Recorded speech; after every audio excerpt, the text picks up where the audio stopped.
मोगरे के पौधे के लिए ये एक प्राकृतिक खनिज है। इसका इस्तेमाल आपको मोगरे में खासकर उसके डोरमेंसी के टाइम में ज़रूर करना है। आपके मोगरे का पौधा अब फ्लावरिंग नहीं कर रहा है, फूलों का खिलना बंद हो चुका है, तो आप समझिए कि धीरे धीरे आपका पौधा अब डोरमेंट हो रहा है। अब इस पौधे को बचा कर रखना है और ये पौधा अपने डोरमेंसी में सूखे ना, किस तरीके से केयर करनी है, ये मैं आज के वीडियो में आपको बताने वाली हूँ।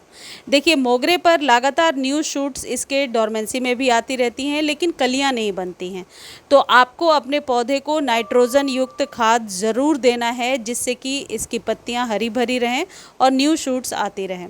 जैसा कि आपको पता होगा कि मोगरे का जो पौधा होता है वो हमेशा न्यू शूट्स पर ही फ्लावरिंग करता है।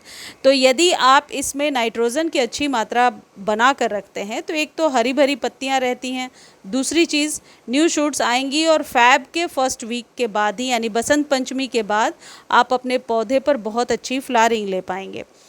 पौधे को सूखने से बचाने के लिए जो पहली चीज़ आपको करनी है वो ये होगा कि जितनी भी सूखी हुई पत्तियां हैं आपके पौधे में, उसे आप मैनुअली ज़रूर हटाइए। जो सूखी हुई डंडी है, स्टेम है, उसे भी आप ज़रूर हटा दीजिए कट करके, कभी भी नोच करके नहीं हटाना है। देखिए, जैसे मेरे पौधे में फ्लावरिंग तो नहीं हो रही है लेकिन न्यू पत्तियां ज़रूर आ रही हैं, तो बस इसी चीज़ को आपको मेंटेन करके रखना है। जितनी सूखी डंडियां हैं उसे हटा दीजिए। दूसरी चीज़, पौधे को प्रॉपर सनलाइट में रखिए। यदि सर्दियों में आपके यहाँ धूप कम आती है तो आप मॉर्निंग से लेकर के इवनिंग तक के धूप की ऐसी सेटिंग कीजिए जहाँ से कि सुबह से शाम तक की धूप आती रहे। 3 से 4 घंटे धूप तो ज़रूर मिले आपके पौधे को, इस बात का विशेष ध्यान रखिए। अब वीडियो में आगे जो खाद मैं आपको बता रही हूँ ये महीने में एक बार यूज़ करना है।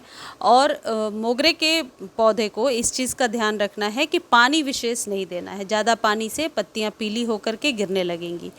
मोगरे में एकाध किसी पौधे में अभी भी फ्लावरिंग हो जा रही है, 1 या 2 ही फूल खिल रहे हैं, लेकिन अब इसके डोरमेंसी का टाइम आ गया, क्योंकि अर्ली स्टेज में जो पौधा फ्लावरिंग करने लगता है फैब में, वो अक्टूबर के शुरू से ही फ्लावरिंग करना बंद कर देता है। आप अपने मोगरे के पौधे को फंगस से बचाने के लिए इस बात का ध्यान रखें कि जब आप अपने बगीचे में सभी पौधे को फंजीसाइड से स्प्रे कर रहे हैं तो इस पौधे को भी स्प्रे ज़रूर कर दें। अब आप पौधे की सबसे पहले गुड़ाई करेंगे। गुड़ाई करने के बाद आपको ये खाद देना है। ये वर्मी कंपोस्ट और नीम खली का मिक्सचर है जो मैंने बना कर रखा है अपने सभी डोरमेंसी वाले पौधों को देने के लिए। 1 या 2 चम्मच अपने हिसाब से आप दे सकते हैं। जैसे कि ये जो गमला आप देख रहे हैं, ये जो पॉट है, ये करीब 8 से 10 इंच का है, तो मैंने भर के 2 चम्मच के बराबर नॉर्मल जो चम्मच होता है उतना दिया है। इसको देने के बाद गुड़ाई करेंगे। देखिए, मिट्टी जिस तरीके की मॉइस्ट नज़र आ रही है ऐसी ही होनी चाहिए, इसलिए मैं वीडियो को लॉन्ग करके आपको समझा रही हूँ। मिट्टी आप बहुत ज़्यादा सुखा देंगे या बहुत ज़्यादा पानी देंगे तो पत्तियों पर इसका इफ़ेक्ट ज़रूर होगा। इस तरीके से इस खाद को दीजिए। अब दूसरी जो चीज़ है जो आपको देना है अभी, वो है चूना। चूना आप जो पान के दुकान पर मिलता है वो भी ले सकते हैं। इसका एक सब्स्टिट्यूट भी मैं आपको बताऊंगी जो ईजिली अवेल कर सकते हैं आप, उसके लिए आपको बिल्कुल परेशान होने की ज़रूरत नहीं होगी। कितना चूना लेना है? देखिए, आधे चम्मच से भी कम है ये, और ये डायरेक्टली सॉइल में ही आपको मिलाना है। इससे निश्चित तौर पर आपके मोगरे के पौधे की जो सॉइल है वो बहुत ज़्यादा, आप कह सकते हैं, फर्टाइल हो जाएगी। यदि आप चूने के बारे में जा कर के पढ़ते हैं तो आपको पता होगा कि एक प्राकृतिक खनिज है, प्राकृतिक मिनरल है, और ये हमारे पौधे के लिए बहुत ही आवश्यक चीज़ होता है। अब यहाँ पर इसकी मात्रा को बढ़ाइएगा नहीं, इस बात का ध्यान रखेंगे। इसको महीने में एक बार रिपीट करना है, यही बस इतनी ही मात्रा लेनी है जितना मैंने आपको बोला है।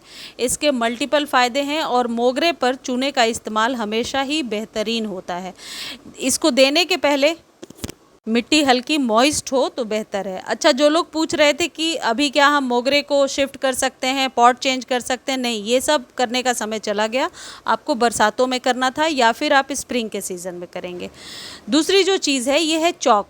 ये वही चौक है जो आपको स्टेशनरी के शॉप पर बहुत आसानी से 20 से 30 रुपए में मिल जाएगा। एक बार यदि आप इसे ले लेंगे तो 1-2 साल तक आपके यहाँ ये चलता रहेगा। 1 इंच के बराबर टुकड़ा जो है वो गमले में दबा देना है। यदि आपने चूना दे भी दिया है तब भी गमले में इसको दबा करके रख सकते हैं। इससे क्या होगा, आपके पौधे की जो सॉइल है वो हमेशा बहुत ज़्यादा फर्टाइल रहेगी। अब एक चीज़ और है यहाँ पर कि बहुत जल्दी ये सॉल्युबल नहीं है, घुलता नहीं है बहुत जल्दी। तो बस आप इसे ऐसे ही सॉइल में दबाइए, जितनी बार आप पानी देते जाएंगे ये जल्दी जल्दी घुलता जाएगा, यानी 3 महीने तक ये आराम से आपके गमले में धीरे धीरे करके घुलता रहेगा। पौधे को धूप में रखिए, पानी का विशेष ध्यान रखिए, लेकिन हाँ ये बात ध्यान रखिए कि डोरमेंसी में भी खाद देना ज़रूरी है।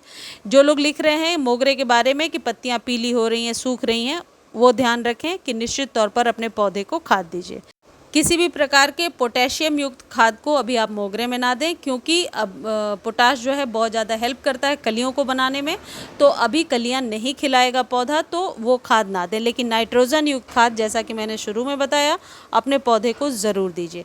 मुझे उम्मीद है ये वीडियो आपको बहुत अच्छी लगी होगी। वीडियो अच्छी लगती है तो चैनल को लाइक, शेयर और सब्सक्राइब किए बिना कहीं ना जाएँ। धन्यवाद।